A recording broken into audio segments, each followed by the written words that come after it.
Bonsoir à toutes et à tous. Je suis professeur en anthropologie à l'Université Lyon 2 et effectivement je représente la part sciences humaines, sciences molles, disait-on tout à l'heure dans le couloir, d'un grand programme de recherche qui est financé par le plan d'investissement d'avenir qui s'appelle le robotique organique, dont l'INRIA et le lauréat ici en robotique portent un axe de recherche qui est dédié au learning, à l'adaptation, aux interactions entre robots et humains. Et donc, sur cette base, on essaye de faire se rapprocher. On a 8 ans et des crédits qui sont quand même assez volumineux pour essayer de faire en sorte que deux communautés qui s'appellent d'un côté les sciences sociales et les sciences humaines et de l'autre les sciences dures, de la robotique, de la mécanique, de la mécatronique et des sciences du numérique, travaillent ensemble à essayer de faire converger leurs centres d'intérêt autour d'un objectif commun. Cette présentation étant finie, maintenant je vais pouvoir débuter. Lorsque on a commencé à réfléchir avec les roboticiens de l'INRIA, l'idée c'était d'essayer d'avoir des éclairages qui soient des éclairages de sciences humaines et sociales. Moi je suis professeur d'anthropologie, non pas une anthropologie biologique mais une anthropologie sociale et culturelle. Et je vais essayer alors de faire monter le propos autour de ces trois thèmes ou ces trois expressions. Qu'est-ce que sont des robots sociaux ? Qu'est-ce que sont des robots dès lors qu'on pense qu'ils sont inscriptibles en société ou qu'on peut les poser en société? Je veux que le public pouvait être jeune ce soir, on va essayer de trouver les mots qui vont et il y aura beaucoup d'images. Donc on sera assez tranquille pour pouvoir aussi avoir une sémiotique de la robotique. Et enfin, on se posera la question des scénarios qui sont élaborés actuellement, des scénarios du présent évidemment pour anticiper le futur qui n'est pas encore tout à fait de la prospective mais n'est plus tout à fait de la science-fiction. Qu'est-ce qu'une société de robots et quelles sont les portées et les limites? Alors ça va un peu jargonner, j'en suis désolé par avance. J'imagine qu'il y a des gens dans la salle qui sont des scientifiques, d'autres qui sont des gens simplement intéressés. Et j'ai essayé de faire quelque chose d'un petit peu lisible qui puisse mêler à la fois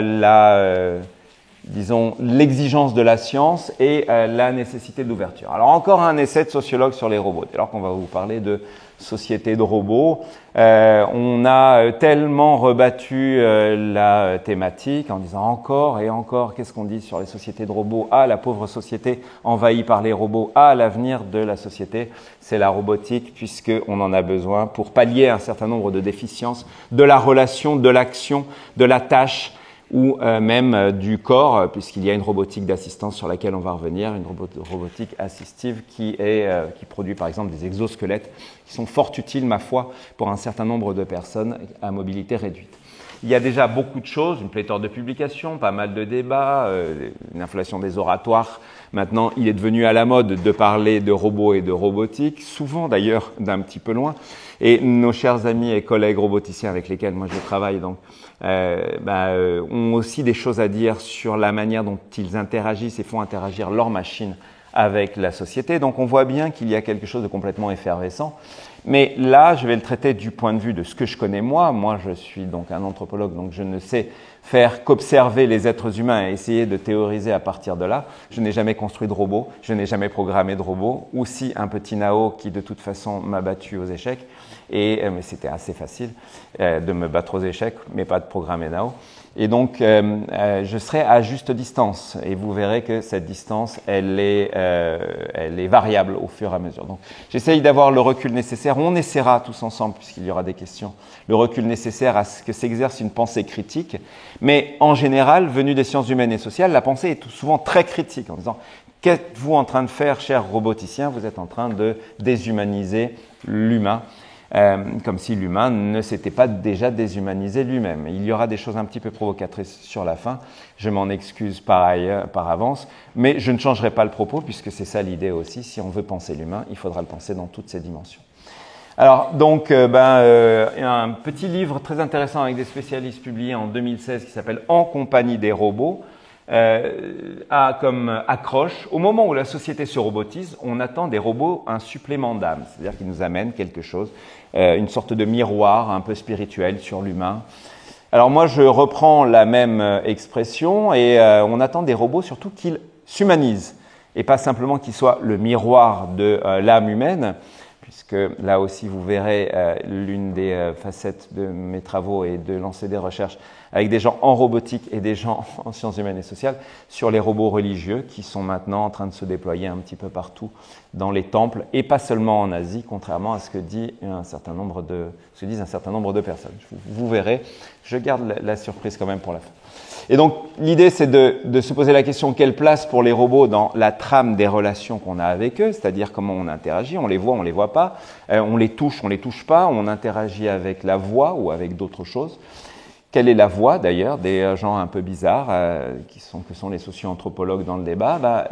Il y a nécessité à dire d'où l'on parle. Et là, donc, il va y avoir 2 minutes d'égocentrisme scientifique, si vous me le permettez, pour justifier le fait que, en tant qu'anthropologue, j'ai commencé, moi, sur l'étude des religions, des systèmes religieux. J'ai commencé par le bouddhisme, puis après j'ai fait le néo-hindouisme, j'ai fait le chamanisme au Népal, et ensuite, au bout d'un moment, je me suis dit, mais il y a des chamans très, très puissants de ce côté-là de la planète qui s'appellent les roboticiens, et ils constituent des entités complètement étonnantes. Et donc, j'étais spécialisé sur les cultures et les croyances, notamment des systèmes donc, extra-européens et non occidentaux.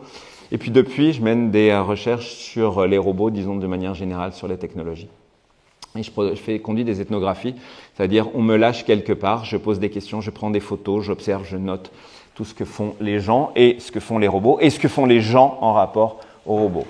Donc on m'a lâché dans des laboratoires, donc l'un des grands laboratoires l'ISIR, mais aussi l'INRIA et le laboratoire de robotique humanoïde de l'université de Waseda de Tokyo.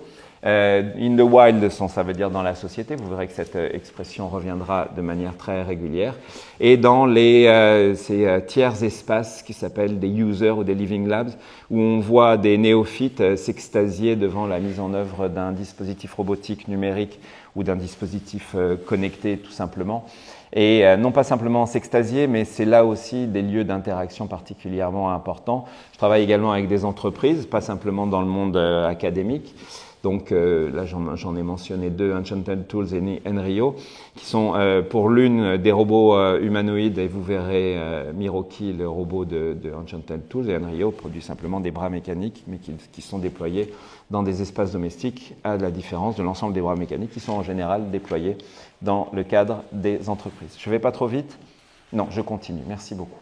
Et donc, je suis membre de 2 programmes, le PEPR O2R dont on vient vous parler qui traite de la robotique, et puis j'œuvre également avec pas mal d'autres gens à essayer sur 8 ans de structurer une autre facette de la recherche, c'est en l'occurrence la collaboration humain-machine dans le domaine du numérique. Donc on travaille sur des plateformes, on travaille sur des dispositifs de collaboration entre des dispositifs qui ne sont pas nécessairement 3D comme les dispositifs robotiques, mais qui sont quand même des dispositifs numériques. Alors, le gros mot est lâché, prolégomène. Bon, introduction donc, qui veut dire tout simplement de quoi parle-t-on? On va discuter un peu du social. Point numéro 2, il y a un vrai problème, et ça personne ne peut le nier, c'est que dès lors qu'on fréquente la communauté des gens qui sont spécialistes dans le numérique, dans les sciences informatiques ou dans la robotique, il y a cette idée de ce qu'on appelle, nous, de notre point de vue, un technocentrisme en disant la technologie évolue par elle-même, elle va résoudre les problèmes de la société, technosolutionnisme on appelle ça, et de l'autre côté, vous avez les sociologues et les historiens qui hurlent à l'impéritie en disant mais vous comprenez pas, c'est pas du tout le cas, ce sont les humains qui créent tout, qui font tout.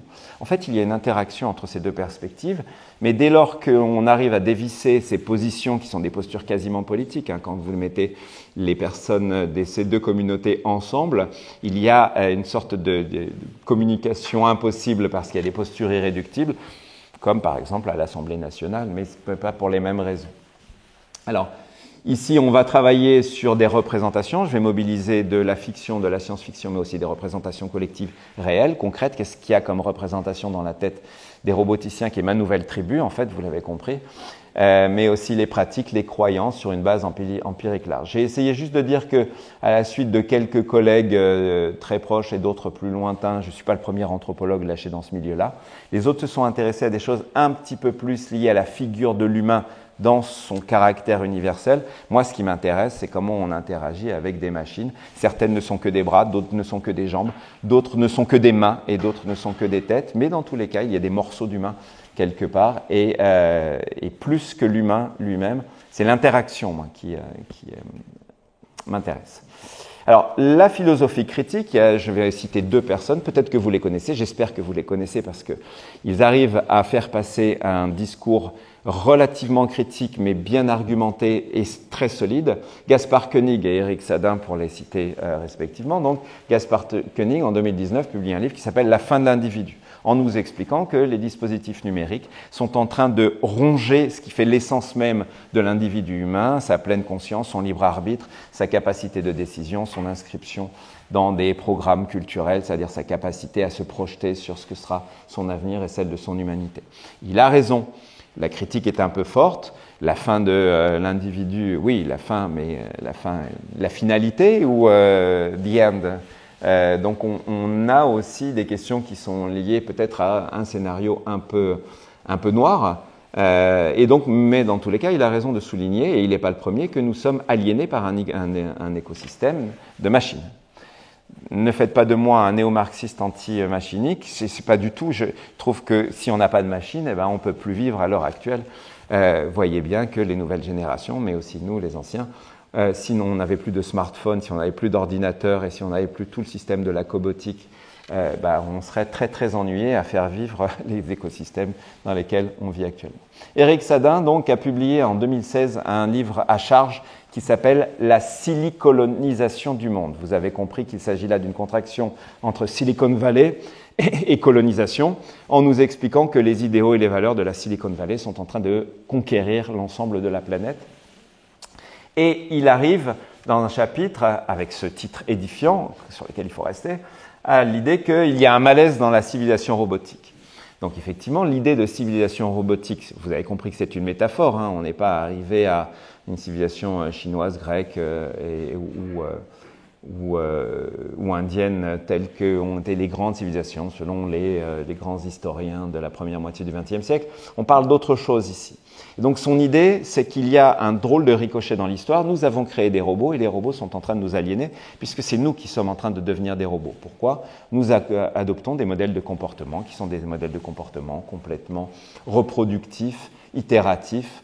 Mais si la critique, là aussi, qui porte sur une aliénation encore par les techniques et par le numérique, donc nous montre que si on produit des machines, au bout d'un moment, les machines vont nous dire ce qu'on doit faire et on va s'adapter par rapport à ce que veulent les machines, par rapport à ce que font les machines, l'idée c'est quand même de considérer que cette aliénation, elle suppose qu'il y a un rapport de réciprocité entre nous et les machines à examiner de manière peut-être un peu moins tranchée.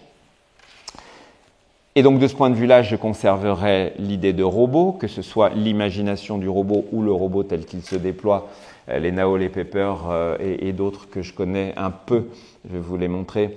Mais c'est un révélateur, parce que quand on voit un robot, pour un anthropologue, on se dit, ça traduit quand même un degré de technicité humaine, c'est-à-dire comment on a réussi à construire ça. Ça permet également de comprendre comment on transforme l'environnement matériel dans lequel on est. On produit de plus en plus de culture matérielle, on a des objets à foison et on rajoute d'autres objets que sont les robots, mais vous allez me dire, il y a aussi des robots qui sont complètement invisibles, ceux qui interagissent avec nous uniquement par la voix. Ici, on restera sur les robots qui sont manifestes dans leur matérialité. Et aussi, les humains sont très inventifs à faire des robots. On verra que quand même, il y en a un sacré paquet.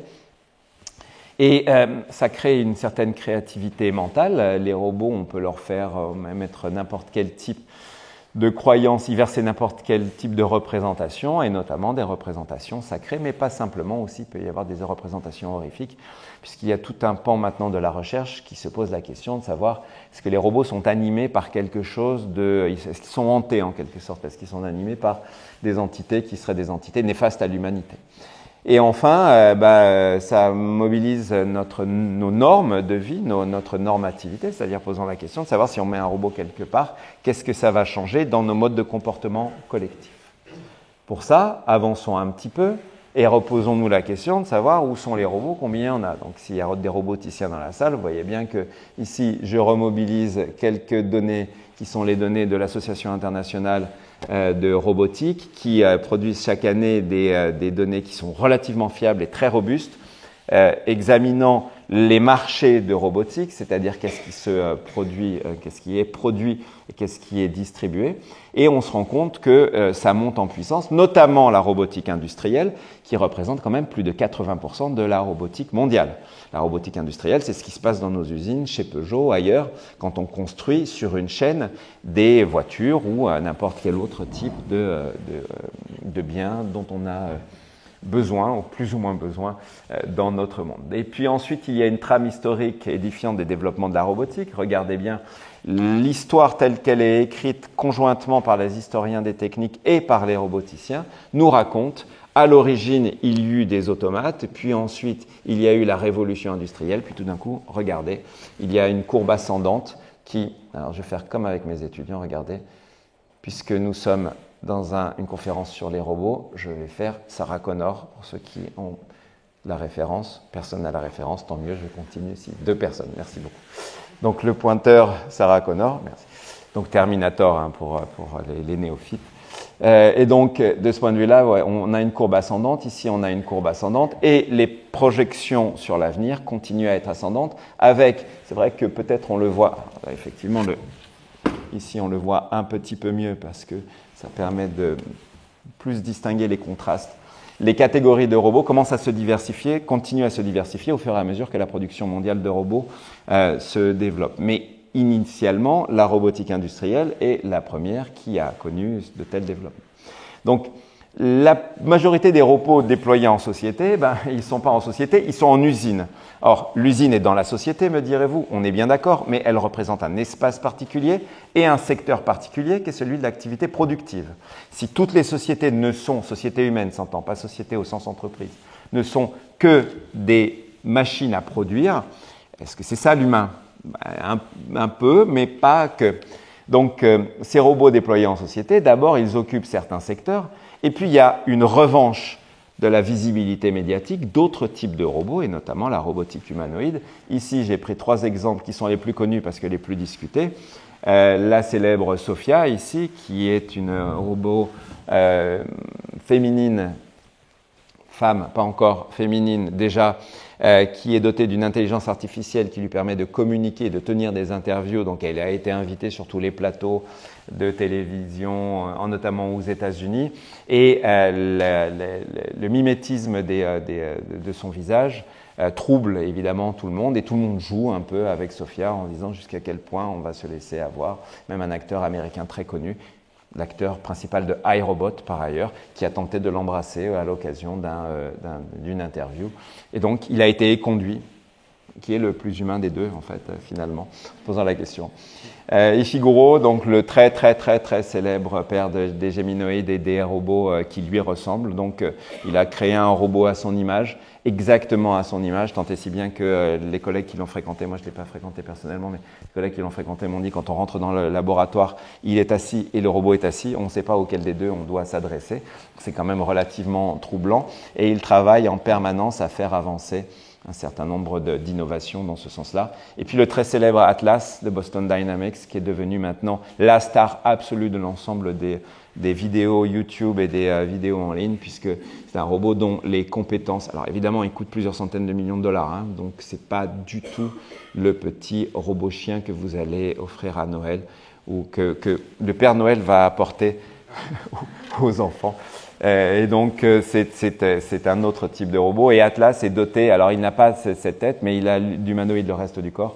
Et il est effectivement particulièrement puissant dans sa capacité motrice et sa capacité à rebondir. Le pauvre Atlas, sur lequel on reviendra un petit peu plus tard. Alors, il y a plein de choses qui ont été faites. Alors attention, on remonte en théorie. Il y a plein de choses qui ont été faites ou dites à propos des robots. Alors on s'est dit, tiens, si on aime les robots, c'est parce qu'on a des projections anthropomorphes. On reconnaît chez les robots un petit peu de notre humanité, soit dans le mouvement, soit dans la communication verbale ou non verbale, etc., etc. Donc la psychologie, les sciences cognitives, les neurosciences, il y a énormément de modèles. Je ne vais pas y revenir parce que ce n'est pas l'objet. Ils sont tous très respectables, mais je vais essayer de déborder par le côté social ces mêmes modèles, donc le modèle de l'anthropomorphisme et du mimétisme, le modèle des projections émotionnelles et de l'attachement. On nous dit on s'attache au robot, tant et si bien que quand tu as un robot qui reste quand même, jusqu'à preuve du contraire, une machine à comportement certes, mais une machine en vient à être dégradée ou détruite, eh bien les humains sont tristes. On pourrait se poser la question de savoir quel type d'attachement ils ont en parallèle aux autres êtres humains. Et évidemment, la coopération et l'agentivité, si les robots sont là, ce n'est pas simplement pour faire geler et nous rappeler notre humanité, c'est pour faire des choses. Et donc la réalisation d'un certain nombre de tâches rend les robots donc utiles et crée des liens psychologiques, psycho-affectifs pour certains avec les êtres humains, etc., etc. Et puis il y a des robots qui sont sociaux par nature, puisqu'il y a des essaims de robots, vous savez, des tout petits robots qui fonctionnent comme des flottes d'insectes et qui ont un comportement collectif qui est fondé sur l'imitation les uns des autres. Alors, mon problème à moi, c'est que je suis complètement admiratif de l'ensemble de ces modèles, et je crois que pas mal de mes collègues également, c'est qu'on a un problème, c'est à quel moment on passe de la psychologie à la science sociale. C'est-à-dire, est-ce que parce qu'on a un modèle qui nous permet de dire, moi en tant qu'humain, j'interagis avec un robot, alors vous allez me dire, bah oui, mais si vous êtes humain, vous incarnez un petit peu la société dans laquelle vous vivez. Oui, peut-être, mais ça ne permet pas de basculer du modèle psychologique au modèle social. C'est-à-dire, pourquoi faire vivre les robots en société? Après tout, il y a des gens qui détestent les robots, qui ont envie de les détruire. Il y a même une science-fiction qui nous dit qu'ils vont être dangereux et qu'ils vont détruire l'humanité. Il y a aussi des anti-robots. Donc, il faut faire attention. Tous les humains n'ont pas les mêmes rapports psychologiques et affectifs avec tous les robots de la même manière. Et donc, le problème que moi je soulève ici, qui est un problème très théorique, mais que j'essaie de vulgariser, méfiez-vous, les modèles psychologiques sont extrêmement séduisants et très puissants. Pour autant, est-ce qu'on peut les généraliser? Je ne dis pas qu'on ne peut pas. Je dis que pour l'instant, il faudrait qu'on ouvre un petit peu plus le dialogue. Et voilà, comment on passe de l'individuel au social? Soit on dit tous les individus représentent toute la société, auquel cas on a ce qu'on appelle un social incorporé. Chacun d'entre nous est dépositaire de l'ensemble de la société. Ben non, pas nous, pas nos classes d'âge, pas nos positions sociales, pas notre genre, pas notre localisation géographique, pas notre culture, pas notre religion. C'est un peu plus complexe que ça. Ou le social, c'est l'agencement. Eh bien oui, mais il y a des gens qui vivent isolés, il y en a qui vivent entourés en permanence de leur communauté. Il y a trop de variations pour que le modèle psychologique puisse être généralisé. Alors, donc je pose quelques questions théoriques, excusez-moi, mais on avance un petit peu, puis après, promis, on revient sur des choses plus amusantes. Si on veut poser la question des robots sociaux et des robots en société, il faut se poser d'abord la question de ce qu'est un robot. Ça, tous les roboticiens se la posent cette question. Et je ne prendrai pas le risque d'essayer d'avancer là-dessus, même si on reviendra sur Robota, une célèbre pièce de théâtre qui revient systématiquement, puisque c'est Capetch qui a inventé le terme en premier, et ce n'est pas par hasard qu'on trouve cette racine étymologique. Donc on dépasse un peu voilà, tout ce qu'on en raconte, les questions éthiques, etc. C'est très bien, mais ce n'est pas ça dont il est question. Là, il est question de relations sociales, avant de poser la question éthique. Donc comment on bascule d'une échelle à l'autre, je viens un petit peu de vous l'expliquer. Donc dans le dialogue avec la robotique, et notamment la robotique qui est pratiquée ici à l'INRIA Nancy et au Lauréat, mais qui n'est pas la seule par ailleurs en France, il y a ce postulat que si on fait des robots et que les robots interagissent avec les humains, donc les humains vont accepter les robots et que les robots seront bons pour la société. C'est une excellente chose, sauf que les robots sont sociaux sur 3 plans. Un, ils sont sociaux parce qu'ils sont entourés en permanence d'êtres humains. Ça, c'est ce qu'on a vu cet après-midi pour ceux ou celles qui étaient cet après-midi à la démonstration de robotique. Vous aviez un robot qui bouge et 10 personnes autour qui le programmaient ou qui vérifiaient ses faits et gestes, et 15 personnes autour qui filmaient et 30 personnes autour qui étaient en train de regarder la compétition de robotique. Donc un robot, il n'est jamais seul, il n'est jamais social, sauf quand on l'éteint. Ça, c'est intéressant. Parce que nous, quand on nous éteint, on ne peut pas nous rallumer. Un robot, quand on l'éteint, on peut le rallumer. Et donc, il y a une question d'intermittence de la vie du robot qui fait qu'on a quand même des limites à la projection. Et donc, ils sont socialisés, c'est-à-dire nous faisons en sorte de leur apprendre des choses pour vivre avec nous. Et ils sont socialisants, c'est-à-dire quand on a des gens qui ont perdu la relation sociale, soit des gens qui sont frappés de troubles psychologiques, notamment dans le domaine de l'autisme, qui est très travaillé par la robotique sociale actuellement, mais aussi dans les gens du grand âge qui ont perdu la relation avec les autres êtres humains, et notamment ceux de leur famille. Ils sont socialisants. Donc le robot, il est social, socialisé, socialisant. Donc il y a au moins 3 répertoires sur lesquels on trouve du social dans les robots. Alors n'oublions jamais que tout ça, c'est sur arrière-plan d'une imagination collective. Je n'ai pas dit fiction, je n'ai pas dit science-fiction, j'ai dit imagination collective, c'est-à-dire de l'imaginaire.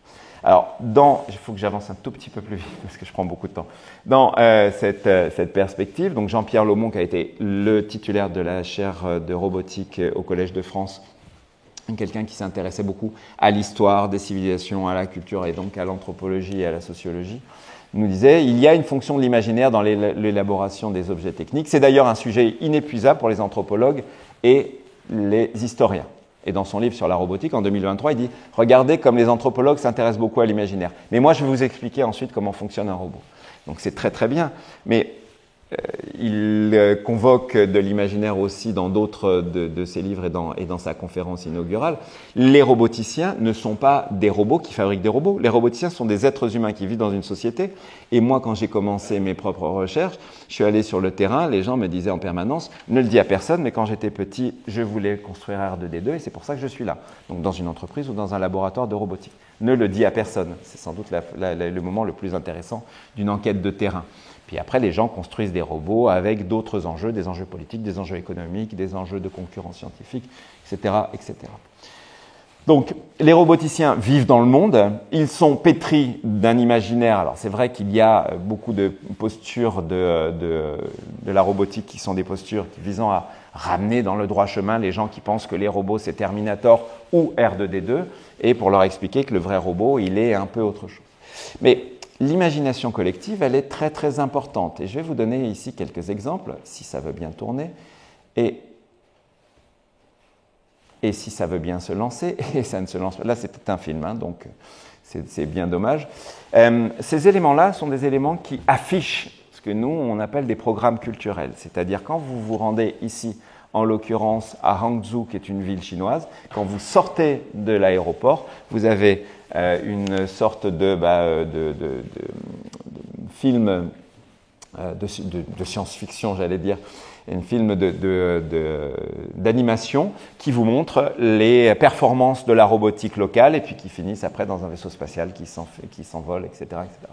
Le message est clair. Il n'y a rien d'autre que le nom de l'entreprise. Le message est clair. Vous arrivez à Hangzhou, nous, la Chine, nous sommes devenus maintenant l'un des pays avec lesquels il faut compter en matière de robotique et nous allons lancer la compétition. Ensuite, quand vous arrivez à Tokyo, j'imagine que certains d'entre vous sont arrivés à Tokyo, vous avez ce petit ami là qui est là et qui vous dit « Bienvenue à Tokyo » et c'est un tout petit robot comme ça qui est un robot compagnon. On va en reparler un petit peu plus tard. Il vous est même proposé de le louer et de se promener avec dans une petite pochette et pendant tout votre séjour à Tokyo, il vous dit où aller, où ne pas aller, quels sont les lieux à fréquenter, quels sont les lieux à ne pas fréquenter. On peut très bien le faire avec des amis, hein, mais un petit robot, ça marche aussi. Dans les musées nationaux et dans les Living Labs dont je vous ai parlé tout à l'heure, il y a des choses assez intéressantes. Quand on va à la Cité des Sciences à Paris, qui est un lieu qui a une exposition permanente en robotique, il y a un film qui nous vante les mérites et pour cause de la puissance de la robotique industrielle, de la robotique agricole, de la robotique de service, en nous montrant toutes les réalisations. Et Dieu sait que c'est véritablement impressionnant. Pour autant, là, on nous dit attention, ces robots pour le meilleur de la société, mais pour le pire s'il n'y a pas un contrôle éthique. Et ce film, d'ailleurs, se conclut en disant les robots seront ce que nous voudrons faire d'eux, ce que nous voulons qu'ils soient. Et donc, il y a en France, il y a quand même une sorte de relent comme ça, idéal ou idéologique, de méfiance à l'endroit des robots, alors que nous sommes l'une des nations de robotique en pointe en matière de recherche. Et là, c'est très intéressant. Ça, c'est le programme japonais. Le programme japonais se décline sous un certain nombre de formes en disant « Regardez bien, la société vieillit. les gens n'ont plus envie de travailler, nous manquons de force, de bras, de manpower, etc. Les villes ne sont plus vibrantes, la notion qui est ici utilisée. Donc il y a tout un tas de problèmes qui sont des problèmes sociaux, problèmes de chômage, problèmes de violence, problèmes d'abandon des classes sociales les unes par rapport aux autres. Et au Japon, il y a très clairement affiché dans les laboratoires, du moins, pardon, dans les musées et dans les expositions et dans les living labs, cette ligne politique qui nous dit les robots et la technologie en général sont la solution pour pouvoir résoudre des problèmes sociaux. Donc c'est intéressant en soi parce qu'il y a ici un technosolutionnisme qui est posé en tant que programme culturel. Donc voyez, ah ben voilà. Donc ça c'est l'aéroport de Hangzhou en Chine quand vous arrivez. Qui vous dit qu'on commence par un bras robotique et on finit par la conquête spatiale. Bon, ça se répète de manière très très régulière. On ne va pas passer la soirée à le regarder, mais ça se répète de manière très régulière. À chaque fois qu'il y a quelqu'un qui passe, il y a un déclencheur, il y a un capteur qui le déclenche et qui vous fait cette publicité. Alors, posons-nous d'abord la question, est-ce que les robots sont l'avenir de l'humanité? Il y a un auteur qui s'appelle Byron Rees qui a dit « The fourth age », le quatrième âge de l'humanité, c'est l'âge des robots, smart robots, des robots intelligents. Ils sont là. Sauf que ces robots intelligents, alors il manque un petit morceau du PowerPoint, pas où il est passé, ils sont médiatisés, mais la médiatisation nous dit d'un côté, regardez à quel point on a de bonnes raisons d'être fasciné par les robots, par leur capacité à s'approcher de l'humain, par leur capacité également à réaliser des tâches que nous ne faisons pas, car aucun d'entre nous n'a pu aller sur Mars jusqu'à présent et être un petit robot qui roule et qui capte tout un tas d'informations qu'aucun être humain n'a été capable de réunir. Et d'un autre côté, nous avons cette crainte du remplacement et cette crainte de la destruction humaine par les robots. Avant d'avancer dans la prospective, parce que beaucoup de gens s'essaient à la prospective et c'est glissant, moi-même j'ai toujours la tentation en me disant « Mais pourquoi je n'imagine pas le futur des robots et de la robotique ?» Non, on va d'abord travailler sur de la rétrospective, c'est-à-dire en se posant la question de savoir qu'est-ce qui s'est passé avant pour que l'être humain, désormais dans le contexte contemporain, se pose la question de savoir est-ce que les robots sont véritablement l'avenir de l'homme. Un célèbre chanteur disait « La femme est l'avenir de l'homme », et bien maintenant on a changé, maintenant c'est le robot et l'avenir de l'homme. Comme la plupart des robots humanoïdes sont des robots féminins, non, mais c'est une improvisation complètement sauvage que je viens de faire, ne notez pas ça du tout. Mais voilà, il y a une insight qui m'est venue en tête, on a dit tiens quand même il y a un lien à faire entre ces éléments-là, à creuser. Donc quelles sont les lignes de fuite? Alors il y a d'abord ceux qui pensent comme les historiens de l'Antiquité, Adrienne Mayor pour la citer, qui est la grande historienne de l'Antiquité nord-américaine et qui a publié un livre de référence qui s'appelle God and Robots en 2018, dans lequel elle nous explique que depuis les sociétés antiques, on est fasciné par les robots. Et Sain Cohen a fait la même chose pour Ayantra, elle l'a fait pour la civilisation indienne antique. Elle nous a montré que dans les textes religieux les plus anciens, il y avait déjà l'idée d'automate, et il y avait déjà l'idée d'automate, non seulement l'automate, mais en plus au service de la religion. Donc c'est des préoccupations qui sont très très anciennes, mais Lomond nous rappelle que la robotique est moderne, donc il faut essayer de pondérer le propos en se disant c'est pas parce qu'il y avait une fascination pour certains types de machines à l'époque dont beaucoup étaient exclusivement mythologiques et certaines ont été construites qu'on est dans une continuité de préoccupations. Et d'autant plus que Jean-Paul Lomond, à l'occasion de la leçon inaugurale au Collège de France, il n'a pas dit c'est la suite d'Héphaïstos, il a dit c'est la récidive. C'est une sorte de retour inattendu de l'histoire que Héphaïstos, donc le dieu qui fabriquait des robots, dont le célèbre Talos, dont on va reparler tout à l'heure, s'est vengé finalement. Et puis lui, le boiteux qui vivait au milieu du métal en fusion, est devenu maintenant le nouveau héros du monde qui fabrique des robots. Alors attention, ne confondons pas tout, parce que entre les sociétés antiques, sociétés agro-pastorales, hiérarchisées, esclavagistes, et la société moderne, on n'a pas les mêmes robots et on n'a pas les mêmes structures sociales et les mêmes systèmes de pensée. Donc se dire, avec tout le respect qu'on peut avoir sur les historiens de l'Antiquité, mais qui sont prudents quand même par rapport à ça. C'est-à-dire, on a toujours été préoccupé par les robots, par les machines, oui, mais dans quel contexte? N'oublions jamais ça, c'est-à-dire n'allons pas trop vite à essayer de tracer des lignes droites dans l'histoire alors que l'histoire est sinueuse. Et ce que nous dit Lomon, c'est que non seulement elle est sinueuse, mais de temps en temps, elle peut se répéter par des voies complètement inattendues. Avançons un petit peu sur les robots en société pour que je puisse finir mon PowerPoint dans les temps. Quand on dit les robots en société, il est toujours très amusant de voir que d'un côté vous avez les robots et de l'autre vous avez la société. Jusqu'à preuve du contraire, donc les roboticiens sont des gens, les laboratoires sont des œuvres collectives dans lesquelles on produit des choses qui vont ensuite vers des entreprises, des associations, des administrations d'État. Jusqu'à preuve du contraire, robotique et société font partie d'un même ensemble. Mais on nous dit quand même que ça va en société. Alors, il y a un certain nombre de déclinaisons, je ne résiste pas à souligner un certain nombre de titres, soit d'articles, soit de livres, qu'on peut trouver dans une littérature, alors soit plutôt une littérature d'ouverture, soit plutôt une littérature très resserrée et très spécialisée. Les robots sont parmi nous, on est en compagnie des robots, ce sont des machines to live with, vivre avec les robots, être dans les robots, dit Jeffrey Baker, qui est un anthropologue qui travaille ici avec les roboticiens. Dans tous les cas, les robots sont là. Mais là, en société, une société, jusqu'à preuve du contraire, c'est quand même un agencement extrêmement complexe, une multitude de secteurs, avec des secteurs dans lesquels on adopte très rapidement des robots et d'autres dans lesquels on n'en a pas encore totalement besoin. Le secteur, par exemple, médical ou le secteur industriel, vous avez vu qu'il y a quand même une propension à essayer de faire réaliser un certain nombre de tâches laborieuses, le secteur de l'exploration aussi sous-marine ou de l'exploration extraterrestre.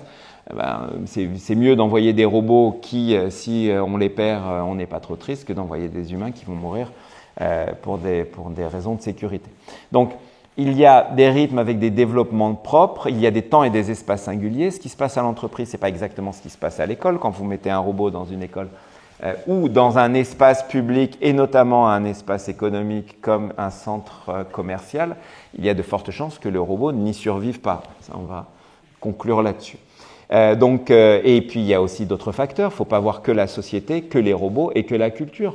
Les robots, c'est d'abord des machines qui sont inscrites dans un marché, dans une économie. Et elles sont pour l'économie, elles font fonctionner l'économie et en même temps, elles sont à coût économique. Donc il faut faire attention au péril de la simplification. Quand on passe du robot au labo à l'humain à la société, c'est toujours bien plus compliqué que ça. Je vous ai mis ici un certain nombre d'éléments intermédiaires. Donc réfléchissez à ça. Quand les robots sont produits, ils sont produits par une commande. Le labo est un espace ouvert où il y a tout un tas de gens qui s'y promènent, pas que des roboticiens. Il y a des journalistes, il y a des écrivains, il y a des cinéastes, il y a tout un tas de gens qui travaillent dans l'art également, qui s'intéressent aux robots et à la robotique. D'autant plus que, et là je vais faire un petit cours de sociologie et d'anthropologie, vous en avez pour 1 minute, je vous rassure, après on repasse aux robots. La leçon de la sociologie et de l'anthropologie, c'est de nous dire, quand on parle de société, il faut quand même comprendre qu'il y a beaucoup de choses qui sont entendues là-dessous, et même les sociologues ne sont pas d'accord sur ce qu'est société. Est-ce que la société est créée à partir du moment où les individus rentrent en relation les uns avec les autres? C'est ce que Max Weber, un sociologue du 19e siècle, avait énoncé, c'est-à-dire c'est la relation qui, ensuite par extension et par institutionnalisation, devient société, où on a le fondateur de la sociologie française, Émile Durkheim, qui nous disait « Mais non, la vie sociale nous fait créer des institutions qui fait qu'ensuite, après, il y a des normes et qu'on respecte ses parents, qu'on respecte le maître d'école, qu'on s'interdit un certain nombre de choses, d'avoir des rapports violents avec le reste de l'humanité, ou on s'interdit, en anthropologie, à montrer qu'on s'interdit également d'avoir des relations amoureuses avec des gens de sa propre famille également. C'est ça, les normes. Donc, il y a des conduites qui sont des comportements collectifs dans des systèmes sociaux, etc., etc. Et puis, une société, c'est quelque chose inscrit dans le long terme. Une société, elle ne naît pas d'un coup d'un seul. Ce n'est pas parce qu'on va mettre 150 robots et qu'on leur dit interagissez les uns avec les autres et avec les humains alentour que tout d'un coup, ça va faire une société. Et l'anthropologie nous a montré que l'humanité et les sociétés sont infiniment différenciées, qu'elle a commencé l'humanité par des petites communautés de chasseurs-cueilleurs de quelques dizaines de personnes qui péniblement survivaient dans un environnement hostile et qui se sont constituées ensuite en sociétés agropastorales, qui ont commencé à domestiquer l'environnement pour arriver ensuite à de très très grandes sociétés urbaines. À chaque fois, on change de démographie, à chaque fois, on change de structure sociale et de système de pensée.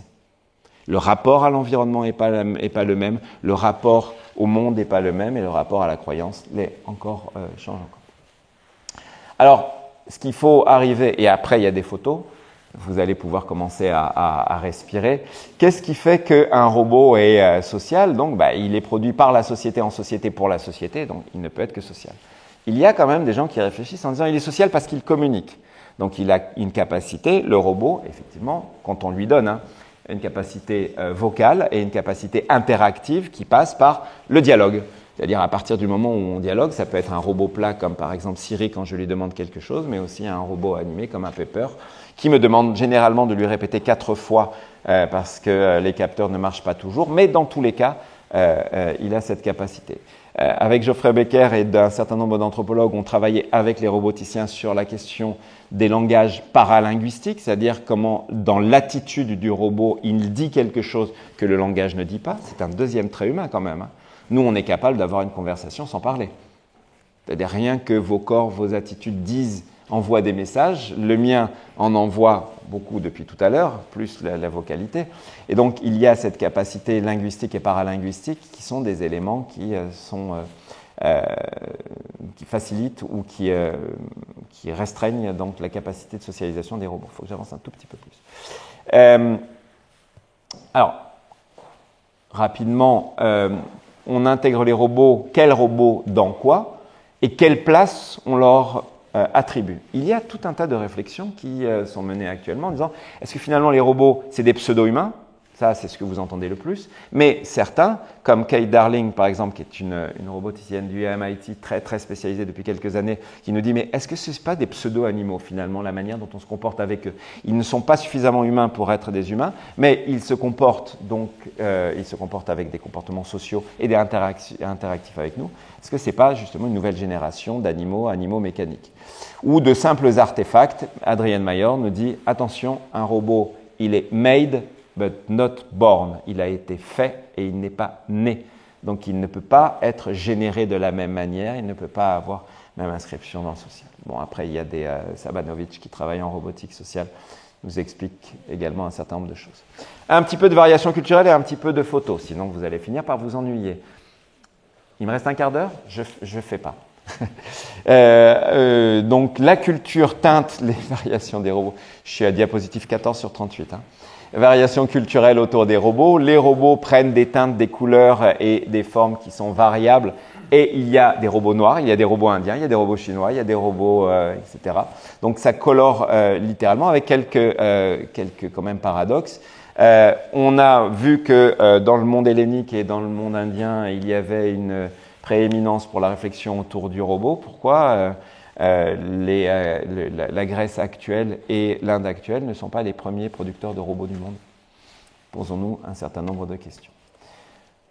Également, on n'arrête pas de nous dire qu'il y a des sociétés qui sont robot-friendly. Par exemple, en nous disant « Ah, au Japon, c'est normal, il y a des robots partout. » C'est très bien. Et on nous explique que c'est parce que dans le système de croyance japonais, il y a ce qu'on appelle un animisme qui consiste à projeter dans le robot une intention ou une sorte d'âme ou une sorte de principe vital. Bon, oui, d'accord. Ce qui ferait que tous les Japonais seraient virtuellement beaucoup plus enclins que n'importe quelle autre personne dans n'importe quelle autre société à adopter des robots. Pas du tout, disent les ethnographes qui ont travaillé là-bas. Et moi-même, quand je me suis promené au Ena Café à Tokyo, je suis resté toute une après-midi et j'ai pris des photos et des films et j'ai regardé. Et tous les clients qui arrivaient étaient surpris de voir que leur barman avait cette tête-là. Et lorsqu'il leur proposait du café, les gens avaient, quel qu'il soit, c'est-à-dire des locaux, avaient un mouvement de recul, un mouvement de surprise, une légère crainte, ils se penchaient en avant et puis finalement ils filmaient. Ce n'est pas justement de l'étonnement. Où est cette familiarité? Alors c'est vrai qu'il y a plus de robots en termes de nombre, mais la culture n'explique pas tout. Je vais très rapidement là sur le fait que les robots également se sont déployés dans le monde artistique pour le meilleur et pour le pire, en nous signalant d'un côté qu'ils peuvent métaphoriquement nous parler des problèmes sociaux, c'est-à-dire comment l'humain se détruit par lui-même à travers la technique, ou il peut y avoir des robots qui, Aïda par exemple, vient de vendre une œuvre d'art qu'elle a créée elle-même, donc c'est un robot doté d'une intelligence artificielle, $1 million. Ça donne envie de devenir un robot quand même de temps en temps. Dans les sociétés dites de robots, donc, on nous dit la société du robot de demain, oui. On a déjà des sociétés de robots, mais des robots invisibles. Social AA, vous avez dû entendre parler de ce réseau social, où il n'y a que des bots qui vous répondent, c'est-à-dire il n'y a que des robots virtuels.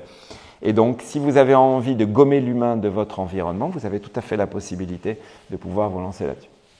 Cette société de robots, attention, il y a deux choses. Il y a le caractère utopique en disant plus on mettra de robots et plus la société aura les béquilles nécessaires pour continuer à fonctionner, ou on peut avoir également une dystopie en nous disant mais non, regardez, Schwarzenegger n'arrête pas de venir essayer de détruire l'humanité régulièrement et il n'est pas le seul. Donc, ce déploiement des technologies nous amène à réfléchir sur la manière dont on les intègre. Alors, on les intègre effectivement dans le contexte industriel, on vient d'en parler. Il y a également des choses intéressantes du point de vue des robots de service.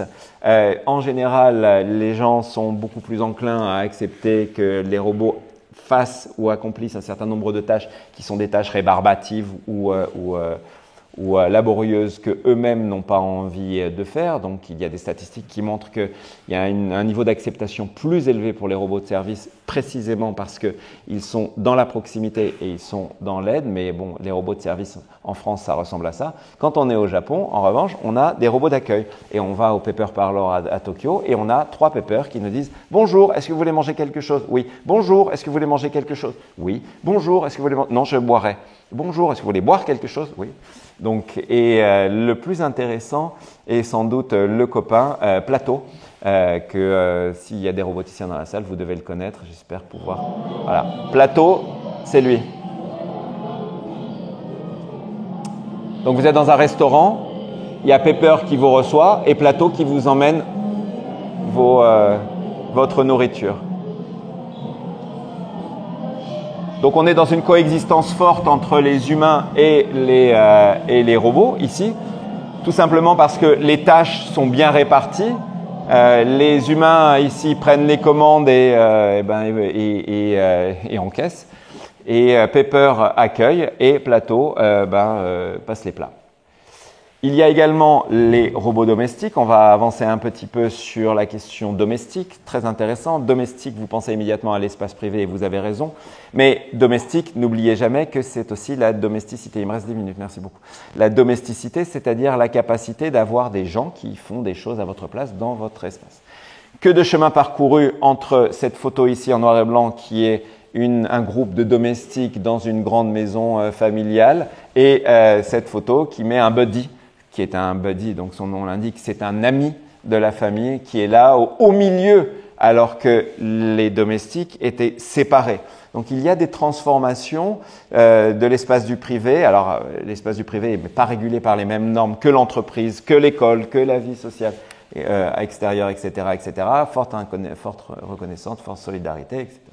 Mais attention, la plupart des robots domestiques, ils ont cette tête-là. Soit ils tondent la pelouse, soit c'est des Roomba qui passent l'aspirateur à votre place.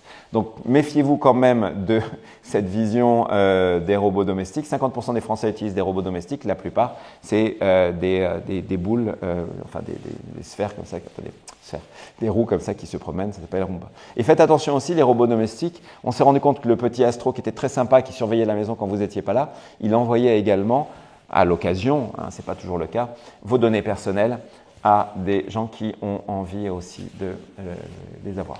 Les robots d'assistance, donc ici on en parle alors très rapidement, donc l'assistance cognitive pour les gens du très grand âge. L'assistance, alors là c'est intéressant, c'est Miroki de Enchanted Tools, qui est un robot qui est déployé à l'AP-HP, c'est-à-dire les hôpitaux de Paris publics, et il aide les assistants à réaliser des tâches qui sont lourdes et laborieuses. Ici à l'ISIR, il y a des dispositifs robotiques qui visent à aider les gens dont la mobilité est extrêmement réduite. De temps en temps, il ne reste plus que la partie la plus supérieure du corps qui bouge et on invente des dispositifs robotiques. Et la confiance des robots est inversement proportionnelle à leur capacité justement à aider l'humain en proximité par rapport au désir d'humain. Là, c'est un robot fabriqué par Kawasaki au Japon qui a cette particularité, c'est que s'il y a un séisme et qu'il y a des humains qui sont sous des débris, c'est lui qui a la puissance pour pouvoir soulever les débris et aller chercher les humains à l'extérieur. Bien évidemment, il y a des robots qui s'invitent dans le monde thérapeutique. Serge Tisseron, qui passe beaucoup à la télévision et qui est très très qualifié, est un psychiatre qui nous invite à essayer de réfléchir aux robots comme outil thérapeutique. Frédéric Tordeau avec lui. Et on voit bien que dans le domaine notamment de la rupture, alors des maladies qui sont liées à la rupture de la relation, et notamment les maladies de l'autisme, il y a nécessité quand même à inscrire des robots sans qu'on puisse présager à ce jour si leur rôle thérapeutique est complètement validé par l'ordre des médecins. Il faut qu'on fasse très attention là-dessus. C'est pas parce que les gens se sentent bien parce qu'on leur met un paro dans les mains, un paro qui est ce robot-là qui ressemble à un petit phoque. Et ici, au User Tech Lab de Tours, vous avez un groupe de sociologues qui créent des dispositifs expérimentaux pour se poser la question de savoir comment, non pas les patients accepte le paro, mais comment le personnel médical transmet le paro aux patients pour voir si les patients sont capables de l'accepter. Donc là aussi, il y a une médiation par le social. C'est-à-dire quand vous avez un robot médical, vous n'allez pas acheter un robot médical. C'est quelqu'un qui vous prescrit un robot médical, qui vous invite dans un dispositif qui est un dispositif thérapeutique. Alors évidemment, les compagnies, les amis et partenaires, dont sexuels, on ferme les yeux et on ne regarde pas du tout ce qui se passe ici. Donc heureusement, je n'ai pris qu'une coupe de côté pour dire, bon, bah, là, c'est plutôt un jouet de temps en temps. Et on se pose la question, est-ce que c'est l'ami du futur ou c'est une erreur mécanique, ces amis. Donc on a vu monsieur Kirobomini qui nous invitait à rentrer dans Tokyo et qui se déploie maintenant sur la surface de la planète. Un tout petit robot compagnon qui vient discuter avec vous, qui vous demande si vous allez bien. Et là, Eilik, qui est un hybride entre l'animal de compagnie et le gadget. En fait, c'est le Tamagotchi, mais version 3D. Et vous pouvez interagir avec lui, il vous envoie des signes sociaux. En 2017, un Chinois, Zheng Jiajia, qui est un roboticien, a dit « J'en ai marre de la pression de mes parents qui me demandent de me marier, donc je vais créer un robot femme et je vais l'épouser. » Il l'a épousé, il l'a emmené et il convole actuellement en juste noces. C'est juste précisément, mais le point est intéressant parce que précisément, c'est poussé jusqu'à l'absurde. Il n'était pas amoureux de son robot. Il répondait à la pression sociale en créant un robot social et en simulant, à la manière d'un simulacre, et en simulant justement la recomposition d'une unité. Alors voilà mes terrains actuels, très rapidement. Les robots en religion, donc Mindar qui est ici au musée des technologies de Tokyo, et on le retrouve ici dans un temple à Kyoto. Et ici à Paris, il est en train de chanter au Théâtre du Châtelet face à des moines bouddhistes. Donc Mindar est le premier robot humanoïde créé par Ishiguro et qui est bouddhiste lui-même. Et là, Gabriele Trovato, qui est italien de naissance et roboticien de l'université de Waseda, qui crée des robots chrétiens. Il a fait Santo, puis maintenant il fait Céleste. Et il y a tout un tas de gens sur la surface de la planète qui créent des robots religieux. Et nous travaillons ensemble pour le meilleur et pour la religion. Les robots peuvent être des médiateurs scientifiques. Donc là, il y a quelques exemples ici encore au Japon. Là, au Musée de l'Homme, il y a eu en navigation contrôlée, on a lâché un pseudo-humain pour essayer de voir les réactions. Ils sont quand même très protégés. On nous dit les robots en société, mais regardez, ils vivent quand même dans des boîtes pour des raisons qui sont extrêmement simples. On arrive encore un petit peu. Donc le robot va jusque dans l'humain à travers des technologies qui sont des technologies supplétives ou des technologies donc les technocorps, comme on les appelle. Donc cette idée qu'il y a des dispositifs robotiques qui peuvent remplacer un bras qui n'a pas existé à la naissance. Donc ici Christophe qui est un testeur, il est pilote lui-même d'un bras robotique, et Nathanaël Jarasek ici de l'ISIR qui sont dans un cibathlon. Donc il y avait une compétition internationale pour savoir tout le monde sur la surface de la planète, enfin il y a 8 ou 9 pays, si mes souvenirs sont bons, ont eu une compétition en ligne et tous les gens qui portaient ce bras robotique et qui avaient le même handicap initial devaient réaliser le même type de tâches et nous avons gagné. Donc on était très très... Donc de bien curieux pseudo-humains, j'arrive à la fin. On a des personnes, des objets à comportement, des machines à comportement. Ils sont trop humains pour être seulement une machine, mais pas assez humains pour être un humain. Et ils sont autres, dans tous les cas. Ils sont chez nous, ils sont autres. Et si les robots étaient une minorité ethnique, finalement, en se posant la question, et si les robots, on les aime, mais on ne veut pas qu'ils soient trop près, on a besoin d'eux. Regardez, on a trouvé, les robots sont d'une minorité ethnique. On peut se poser la question de savoir comment ça va évoluer. D'autant qu'il y a cette tension entre spécialisation et adaptabilité, c'est les robots réagissent tous de la même manière s'ils sont programmés pour, alors que l'être humain n'est jamais le même au cours de son existence. J'espère qu'après 60 ans, on ne réagit pas comme quand on avait 6 ans, fort heureusement. Donc on a des processus de maturation, on a des variations, et puis surtout, on a cette capacité également à changer. Alors tous les robots n'ont pas vocation à être sociables. Ici, je voulais juste vous dire qu'il y en a vers lesquels on va parce qu'on les trouve sympathiques, et donc ce sont des robots qui ont une sociabilité par dérivation. Ah tiens, tout d'un coup, mon smartphone est devenu mon meilleur ami, donc je vais avoir, même s'il n'est pas exactement un robot, et je vais avoir une relation particulière avec lui. Et d'autres qui ont une sociabilité par fonction. Donc en fait, on projette en permanence pas simplement du psychologique ou de l'affectif, on projette du social sur les robots. On a envie qu'ils soient là, on a envie d'avoir des rapports avec eux. Et ces rapports peuvent être de ce qu'on appelle l'affective computing, c'est-à-dire fait d'avoir cette relation émotionnelle, même si elle est quand même teintée un petit peu d'ambiguïté à cause de ce sentiment que le roboticien Maury avait décrit sous la forme de l'uncanny valley, qui est quelque chose de très très très discuté. C'est plus un robot ressemble à un être humain, plus il vous fait peur, au contraire de vous inspirer la confiance. Je n'ai pas le temps de développer. Et justement, quel est le modèle de société qu'on a en tête quand on crée des robots? Je prends encore 3 minutes. D'abord, on a une société idéale, puisque si on veut que les robots nous aident et que la société aille mieux, qu'on soit en France, au Japon, aux États-Unis, en Allemagne ou ailleurs, eh bien on nous dit on veut une société harmonieuse et égalitaire, donc une société moderne. D'accord, mais les robots sont nés dans la mythologie de société hiérarchisée esclavagiste. Donc, où est la contradiction? Ensuite, il y a un certain nombre de pistes qui sont ouvertes, notamment par Alain Bensoussan, par exemple, sur le droit des robots, en disant il faut reconnaître aux robots un droit particulier, et parce que ils sont des quasi-humains, d'accord? Le jour où les robots iront pointer à Pôle emploi, ils seront des quasi-humains, ils seront comme nous. Pour l'instant, ils sont coincés dans des laboratoires, dans des usines ou dans des espaces. Donc cette société, Mr. Robot, qui est un informaticien qui fait des robots et qui refuse d'être un robot. Ce qui est intéressant aussi, c'est qu'on voit dans le dernier Transformers, par exemple, pour ceux qui aiment la science-fiction, des dessins animés, qu'on a tout un tas de personnages et de caractères qui sont vraiment la caricature des héros américains de base. Donc, en fait, les robots ne sont robots que d'apparence, mais au fond, ils sont humains. Et là, L337, si vous avez vu Han Solo, le film, vous vous rendez compte qu'on a le premier robot woke LGBT de l'histoire du cinéma. Ah bah oui, il faut regarder ce film, donc Han Solo, le film de la série Star Wars. On avance. Donc quel modèle de l'humain derrière le robot? Alors, est-ce qu'on a envie qu'on intègre tout le monde, mais est-ce qu'on intègre tout le monde au principe que les robots font quelque chose, dans quel cas ce sont simplement des machines à produire, et on a une idée complètement économiste et instrumentale en tête, donc les robots ne peuvent pas être des humains, ils resteront des esclaves des humains. Mais si on veut qu'ils soient proches de nous, alors dans ces cas-là, on cesse de les rendre esclaves et on leur reconnaît des droits et on les fait monter vers l'humanité. Mais est-ce qu'ils ont envie de devenir humains?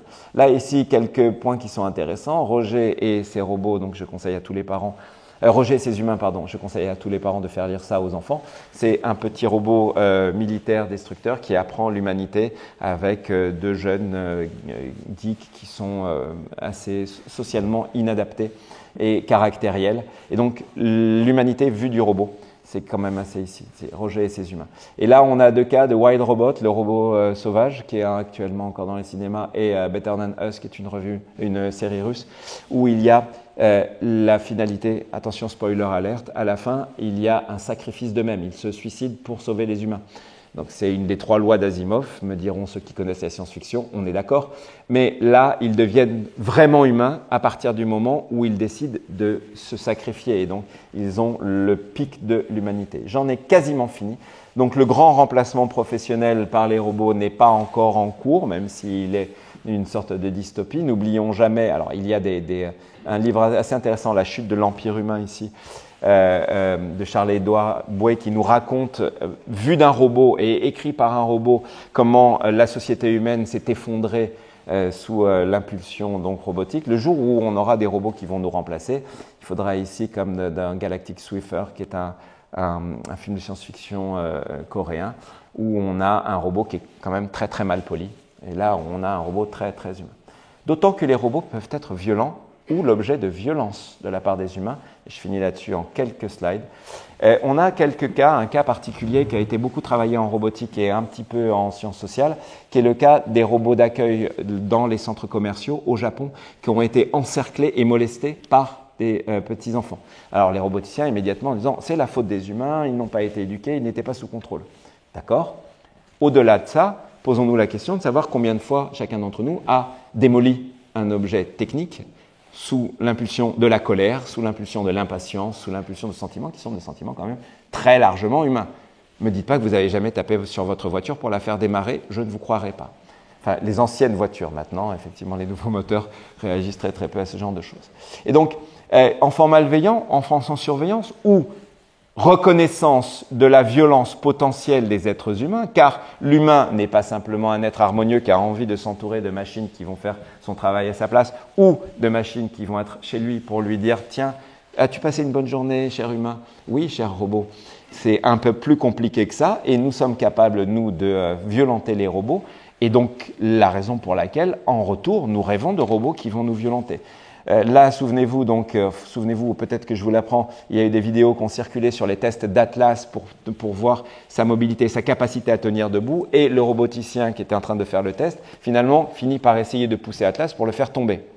Bien, la vidéo a été mise en ligne, et il y a eu des milliers et des milliers de commentaires en disant « salaud d'humain ». Donc, bah oui, la critique va contre l'humain, pas en disant « oh, le robot qui a de plus en plus de capacités et qui peut devenir un robot militaire ».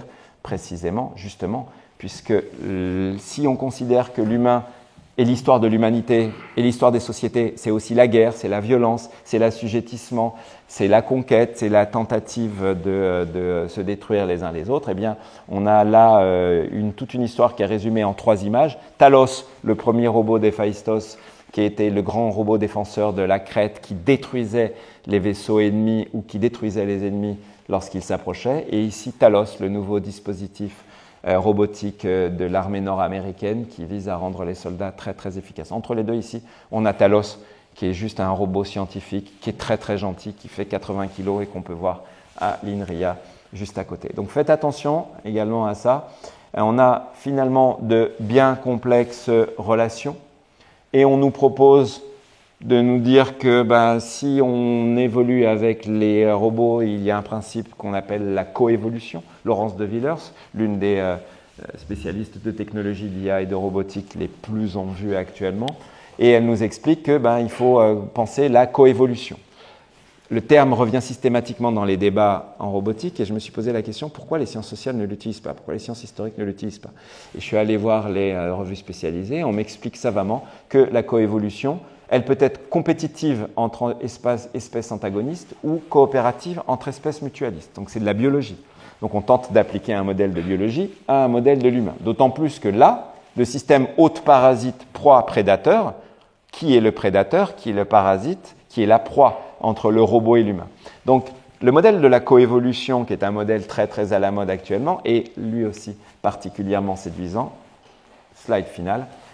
Mais qui demande quand même à ce qu'on continue à faire ce qu'on œuvre à faire à travers notamment le PEPR, mais aussi d'autres dispositifs, à faire dialoguer un petit peu plus les gens de la philosophie, les gens de l'histoire, les gens des sciences sociales, les gens de la psychologie, les gens de la robotique, les gens des sciences computationnelles, pour essayer de comprendre que tout n'est pas si simple que ça. Il ne suffit pas de dire on va faire des bons robots pour la société de demain.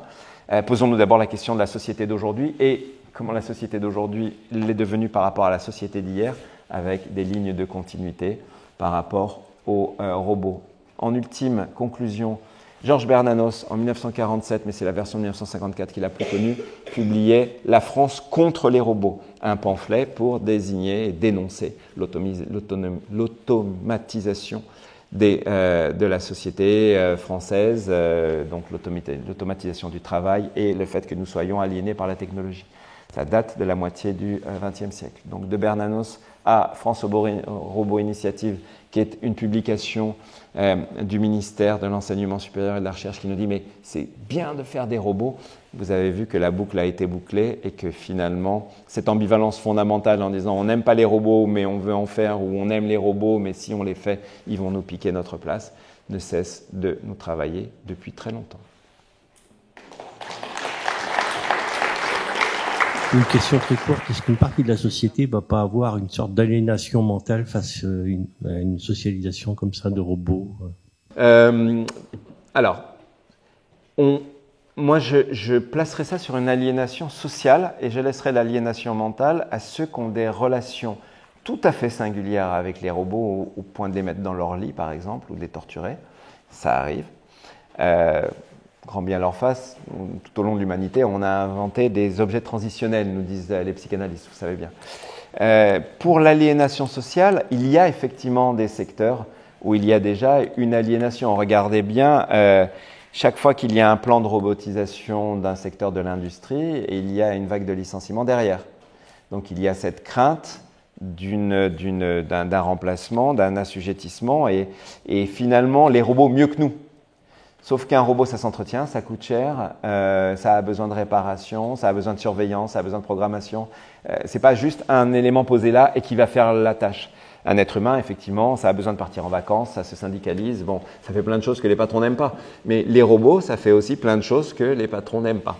Donc on va s'aliéner. Posons-nous la question maintenant si on va jusqu'au bout de l'absurde en se disant mais est-ce que les robots, ces pauvres robots, ne sont pas déjà aliénés eux-mêmes à ce qu'on leur fait faire?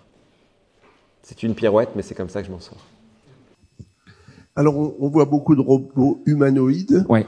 Mais à mon avis, le fait qu'ils soient humanoïdes, ça change rien au truc. On pourrait avoir des robots qui soient même pas mécaniques. Alors, je voudrais vous donner un exemple qui me vient à la tête, des choses qui déjà marchent très bien en ce moment. Dans votre voiture, vous avez Waze. Waze qui vous dit où est-ce qu'il vaut mieux passer ou pas passer. Alors évidemment, au départ, vous allez dire c'est parce que vous lui avez donné des consignes. Bon, très bien. Mais on pourrait, je pense que ce serait assez facile que le logiciel Waze ou un autre regarde un petit peu où sont les endroits où vous aimez passer, près d'un monument, près d'un magasin, etc., dans un groupe, dans une fête, et ensuite programme l'itinéraire qui serait le vôtre en fonction de ce qu'il a ressenti comme étant vos centres d'intérêt. Et alors, le pire de tout, le mieux de tout, c'est le jour où on aura des véhicules autonomes. Il n'y aura même plus besoin de conduire la voiture pour suivre les indications de Waze. Ça va être Waze qui, connaissant un petit peu vos habitudes et peut-être recevant un petit peu un souhait que vous pouvez émettre, vous fera passer dans les endroits qu'il faut pour que vous soyez heureux et organisera vos vacances. Vous n'aurez rien à faire et vous serez complètement lié, enfin entraîné dans cette vie superbe par ce robot qui finalement n'est pas humanoïde non plus, mais qui interagira socialement avec vous. Bah, sur les robots, sur les robots guides, les robots enfin moi j'utilise pas Waze, j'utilise d'autres, mais ils peuvent vous parler. Vous pouvez sélectionner si c'est une voix masculine, si c'est une voix féminine, si vous avez envie qu'il vous parle fort, qu'il vous parle pas fort, etc., etc. Vous pouvez même, si vous vous ennuyez et que vous trouvez que ces conseils ne sont pas bons, l'insulter. S'il n'y a personne dans la voiture, voilà, vous pouvez interagir quand même. Alors, il ou elle n'est pas là pour comprendre et pour interagir. Donc, la description que vous faites, c'est effectivement toute l'aliénation par les dispositifs numériques, qui sont véritablement très nombreux. Mais le robot humanoïde, il est désigné, enfin designed, pas désigné, mais façonné pour justement faciliter ou être destiné à l'interaction avec les êtres humains.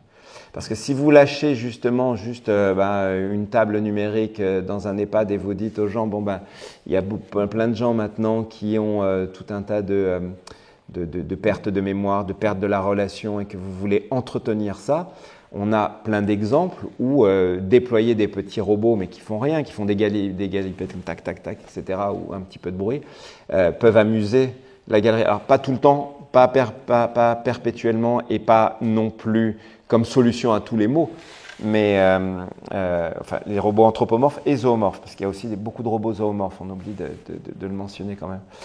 Et donc, le robot humanoïde, c'est une sous-catégorie qui est plus complexe, parce qu'il ou elle est dépositeur de signes sociaux, c'est-à-dire il a un regard, il a un sourire. Dans la compétition de cet après-midi,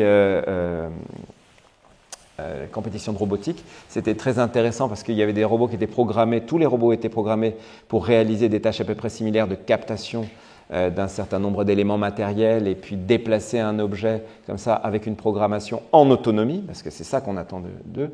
Et ce qui m'étonnait, c'est que je voyais qu'ils avaient des écrans dans lesquels il y avait des yeux et une bouche comme ça qui souriait et qui avait l'air de se concentrer au fur et à mesure que le robot avançait.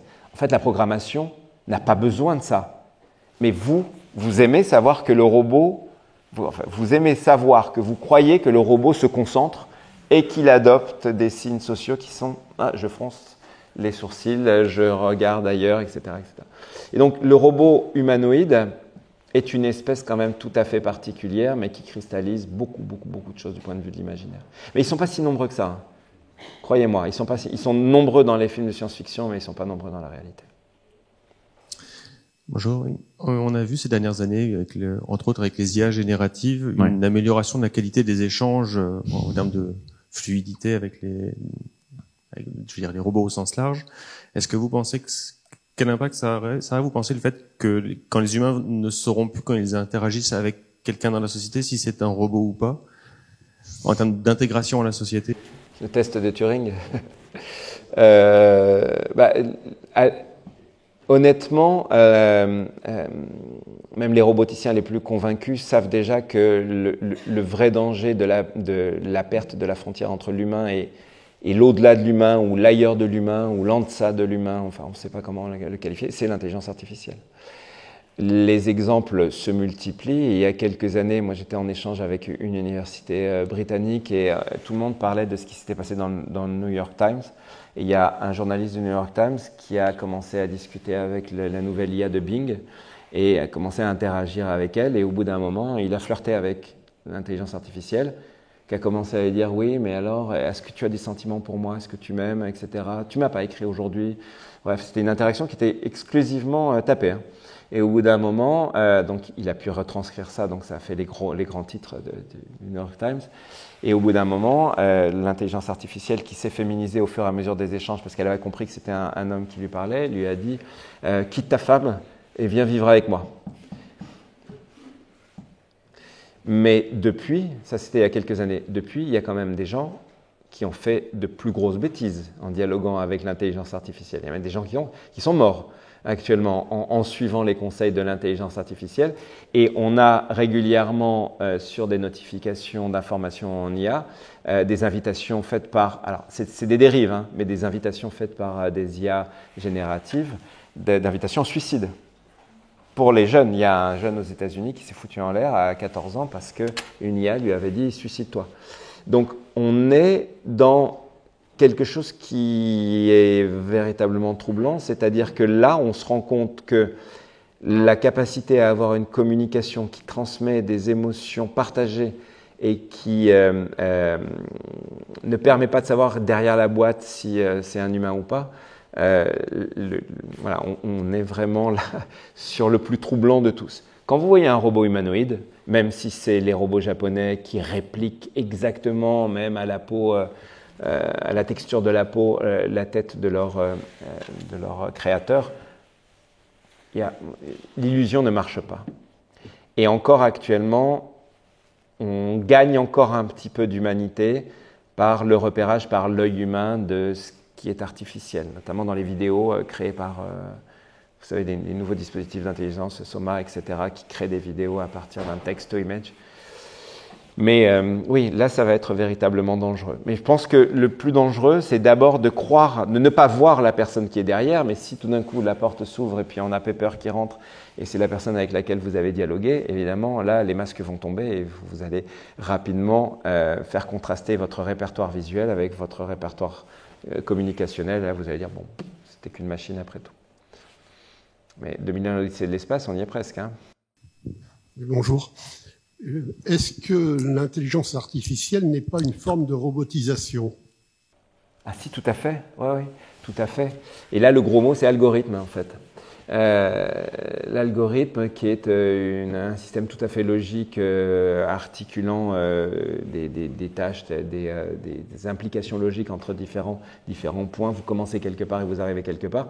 Et les algorithmes sont en train, à travers les robots, l'intelligence artificielle, les cobots, tout ce qui est la numérisation de la société, sont en train de structurer nos environnements.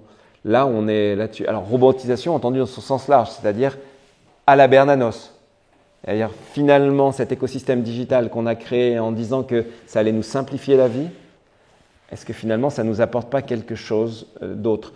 Et je suis allé très rapidement sur l'un des slides parce qu'il y avait cette incitation à finir rapidement. Mais je voudrais quand même au moins revenir sur un point, c'est posons-nous la question de ce que ça nous fait, si j'arrive à le trouver, voilà, dernier point. On a quand même, depuis la révolution numérique ou digitale, une injonction à la communication. Vous ne pouvez pas ne pas communiquer, vous comprenez? Vous avez un smartphone, vous avez un ordinateur, vous avez tout pour communiquer. Il est interdit de ne pas communiquer, sinon vous n'êtes pas un être humain connecté avec son temps. Et donc, on a une injonction à surinvestir la communication humaine, la présence au monde, etc. Il faut que je sois là, il faut que je réponde vite à mes notifications des réseaux ou des plateformes, parce que c'est ça qui me fait exister. Et donc, on a en fait une aliénation de l'humain par l'humain via la technologie. C'est les humains qui ont créé les technologies de plateforme, les technologies de réseaux sociaux et les technologies robotiques. Donc, c'est l'usage ou l'intention de l'usage qui dérive la technologie. La technologie en soi, elle est neutre. Mais quand elle est utilisée par les humains, évidemment, elle nous amène à ça. Et évidemment, tout ça robotise parce que ça standardise les types de réponses. Et on risque fort, au bout d'un moment, d'avoir des gens qui pensent en moyenne. Comme les IA nous obligent à penser en moyenne, puisqu'il y a des milliards de données qui sont utilisées et qu'on brasse. Et quand on travaille sur ChatGPT, dont la dernière version est en cours de diffusion dans le corps social, en moyenne. Sauf qu'il y a des biais dans la moyenne. Et par exemple, je me suis amusé à faire travailler les IA génératives d'images en leur disant « Dessine-moi Dieu ». Dessine-moi le sacré, dessine-moi la religion. Vous seriez étonné, parce qu'il n'y a rien sur la moitié de l'humanité qui n'est pas théiste. Et il y a tout qui est concentré autour des 3 religions abrahamiques. Donc en plus, il y a des biais algorithmiques qui font que quand vous allez mouliner l'information, soit picturale ou figurative, soit linguistique ou les répertoires de communication, vous allez avoir des préfigurations qui sont liées à ces algorithmes. Mais oui, ça participe d'une robotisation, dans ce sens-là.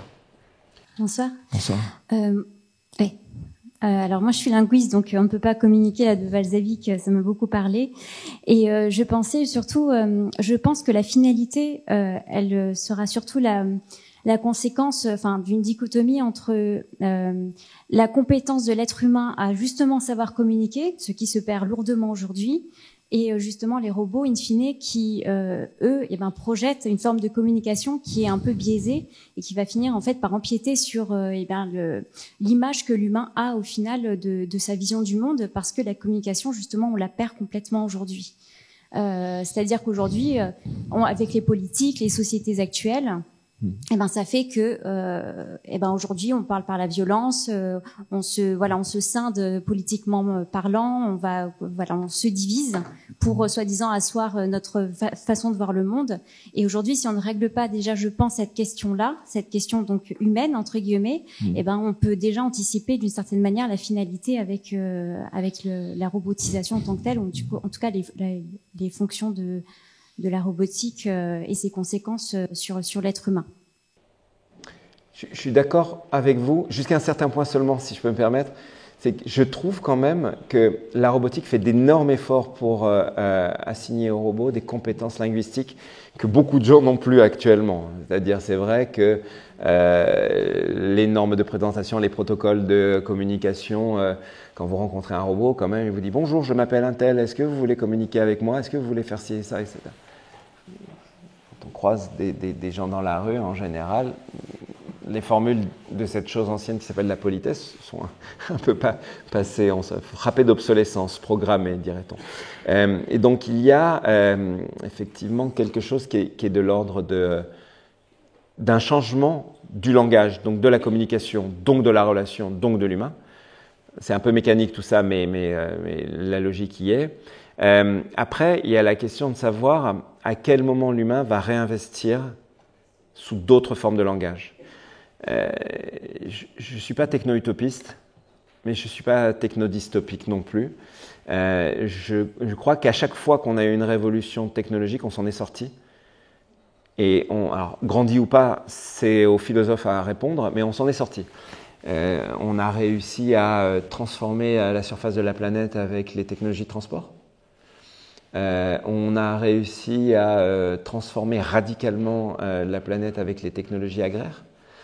L'électricité, je rappelle que Edison, quand il a créé ses premières machines électriques de communication à distance, la première chose qu'il a fait, c'est qu'il a essayé de communiquer avec les morts et avec les fantômes. Donc on trouve toujours des moyens d'être un peu créatif, de faire des choses un peu originales. Et maintenant, si vous êtes comme moi, quelqu'un qui se couche très tard et qui ne sait pas quoi faire le soir devant sa télé, à 1h du matin, dans les télécablés, il y a des gens qui chassent des fantômes avec des appareillages très très sophistiqués et qui font de la télé-réalité avec des vidéos et des choses comme ça. Donc la technologie, elle est invasive, elle est conquérante, elle est disséminée partout. À un moment, il y a des vagues dans lesquelles l'humain est submergé par la technologie. Je pense qu'on est dans cette vague-là, puisqu'on nous a parlé de la révolution numérique, puis la révolution robotique. Mais l'humain a des phases d'adaptation qui sont beaucoup plus lentes que d'autres. Vous le savez bien si vous êtes en sciences humaines, sociales, etc. Linguistique en fait partie, si mes souvenirs sont bons. Et donc, attendons.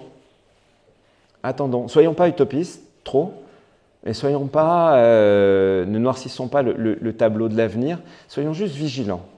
Qu'est-ce qu'on sait que l'humanité a fait avec la technologie? Qu'est-ce qu'on sait qu'elle fait maintenant? Qu'est-ce qu'on sait que l'humanité a dit qu'elle avait envie de faire avec la technologie? On voit où on va.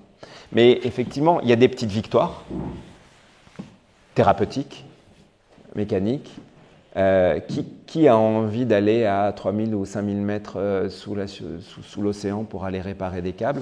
Les robots. Nous, on n'y va pas. Merci à eux. Bon, alors après, voilà, a-t-on besoin d'un paper ou d'un AO chez soi? Un peu moins convaincu. Mais c'est vrai, voilà, faisons confiance dans l'humanité, à sa capacité à s'approprier et à retourner à son avantage cette appropriation de la technologie, et notamment robotique. Bonsoir. Il y a énormément de questions qui viennent en tête. C'est difficile de choisir. Ouais.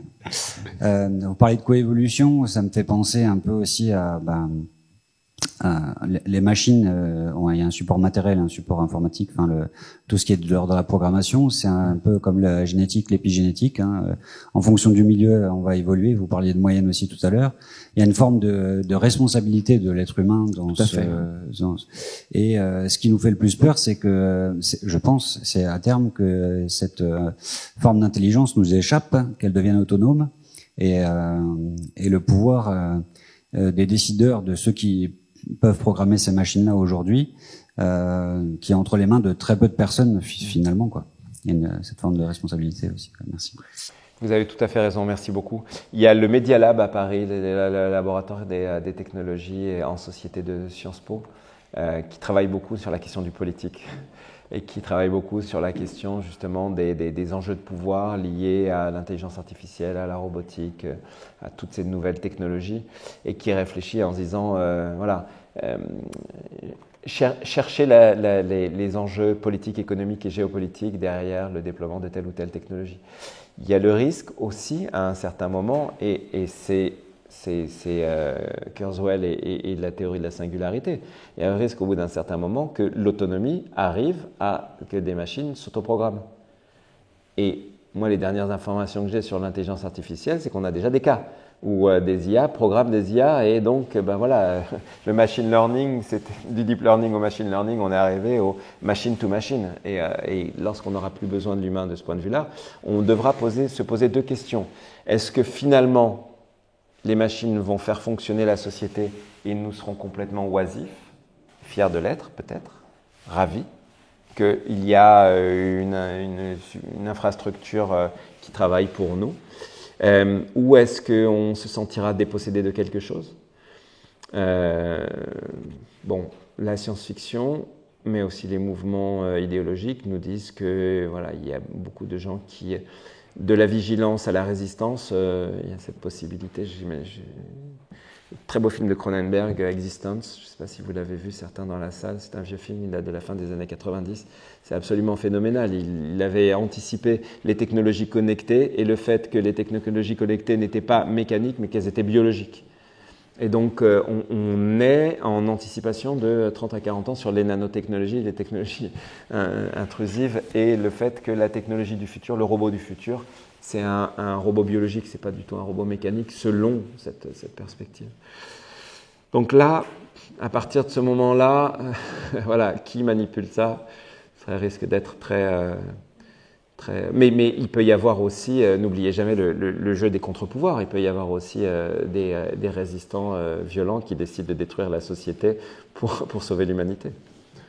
Oui, bonsoir. Bonsoir. J'aurais aimé vous entendre parler d'éthique davantage, parce que bon, ça transparaît à certains moments, mais le sujet n'est pas abordé directement. Alors c'est peut-être voulu, je le reconnais, je peux l'envisager, mais c'est l'aspect, moi, qui me pose le plus de problèmes. Parce que je ne suis pas du tout scientifique, mais je vois l'évolution. Je la constate, oui. Cette évolution. J'ai eu peur à une certaine époque. Je suis allée donc hier voir, j'ai rencontré des jeunes bien sympathiques, notamment 2 personnes qui ont parlé d'éthique. Mais j'aurais aimé vous entendre apporter votre touche. Sur l'éthique? Oui, par rapport à tout ce problème et surtout par rapport au problème qui est d'ordre... non, je ne veux pas utiliser le terme par rapport aux décideurs. Il y a déjà du monde là-dessus. Hein. Je ne peux pas m'improviser. Le champ de l'éthique actuellement en IA et en robotique, il est partagé entre d'un côté les juristes, parce que c'est une éthique de responsabilité légale, et les philosophes, c'est une éthique de responsabilité morale. Donc, comme ils se partagent très largement et très intelligemment le champ, je ne vois pas ce que je pourrais rajouter de plus, en disant qu'effectivement, l'éthique ne doit pas être une abstraction qui arrive d'en haut en disant « faites attention, l'humain est en train de changer, blabla », mais qui doit être ce que de vieux sociologues, encore une fois, Max Weber pour le citer encore une fois, appelait une éthique pratique, c'est-à-dire comment les valeurs se construisent par la vie sociale, et non pas comment on a un système de valeurs qui dit à la vie sociale comment elle doit se dérouler. Et donc de fait, ces questions éthiques, j'ai l'impression qu'elles ont été déjà très largement balisées, intelligemment répondues, qui sont de la responsabilité. Si vous prenez, on parlait tout à l'heure du véhicule autonome, c'est maintenant une rhétorique très rebattue, savoir le véhicule autonome tue quelqu'un, qui est responsable? La personne qui était dans le véhicule, la personne qui n'a pas traversé au bon endroit, ou l'industriel, ou celui qui a vendu la voiture, ou. Donc on a même un site internet qui permet de mesurer ça. Vous connaissez Moral Machines? C'est un site internet, Moral Machine, c'est un site internet dans lequel vous avez des situations, vous êtes en voiture autonome, vous avancez, il y a un passage piéton et là passe, alors c'est un dessin animé hein, évidemment, c'est pas des vrais gens, il y a passe un côté 3 vieilles personnes et un landau et de l'autre côté 4 jeunes couples et votre voiture de toute façon doit aller d'un côté ou de l'autre, donc vous allez tuer des gens. Question qui vous allez tuer. Et à chaque fois on vous met une situation particulière pour mesurer votre capacité morale à réagir. Alors, vous voyez passer 2 femmes enceintes et un jeune homme en forme, mais 4 vieilles personnes. Est-ce que vous allez avoir la voiture qui part dans ce sens? Et il y a tout un tas de déclinaisons qui interrogent les variations de notre moralité par rapport à des situations qui convoquent de l'éthique. Mais oui, on a une responsabilité dans la constitution des machines, on a une responsabilité dans le fait que les machines, au bout d'un moment, n'apportent pas à la société et aux humains que des choses qu'on avait idéalisées.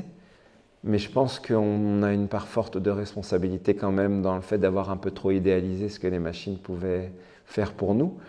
Un robot a énormément de qualités, mais il ne faut pas lui donner plus de qualité qu'il ou elle n'a. C'est tout simplement ça. Et c'est vrai que quand c'est une béquille émotionnelle, psychologique, thérapeutique, sociale, mécanique, etc., le robot n'est pas la solution absolue à tous les problèmes de la société. Même si ça peut contribuer, on est bien d'accord là-dessus. Donc ma contribution à l'éthique, si humble devrait-elle être, ce serait de dire balayons d'abord devant la porte de l'humanité avant d'incriminer les technologies.